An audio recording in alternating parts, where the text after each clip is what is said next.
Have you ever heard the story of the angel who rolled a stone away from the tomb of Jesus?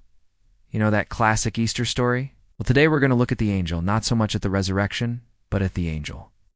What was he doing sitting on the stone?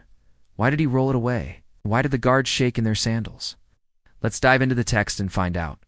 So let's go over to Matthew chapter 28, verses 2 to 4. It says, "When the women came to the tomb, an angel rolled away the stone and sat on it.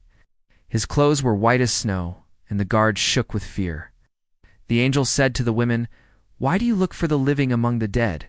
He is not here. He is risen.'" So let's break this down a little bit. So the women come to the tomb, right? They're looking for Jesus. They want to anoint his body. They want to love on him one last time, maybe cry over him, say goodbye to him. And they get there, and the stone is already rolled away. Now you would think that this would have been an easy task for the women to have rolled that stone away, but it wasn't. In fact, it would have taken a lot of effort to roll that stone away, because it was huge. It was like a big boulder. There's no way that the women would have been able to roll that thing away, so someone else did it. And then the angel just sits down on the stone. I mean, talk about a power move, right? It's like, hey guys, I just did something really impressive. Let me just sit down and relax now. So the clothes of the angel are described as white as snow. In the Bible, white often represents purity, often represents holiness. And so this angel is like decked out in the best clothes, very nicely dressed. And then the guards, they shook in their sandals, right? They were shaking with fear because they knew they understood who this angel was.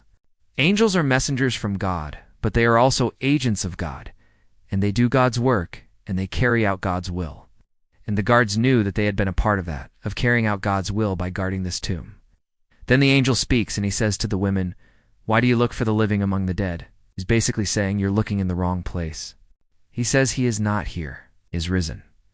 So the angel is directing them to look not at the tomb, but look to the fact that Jesus has risen.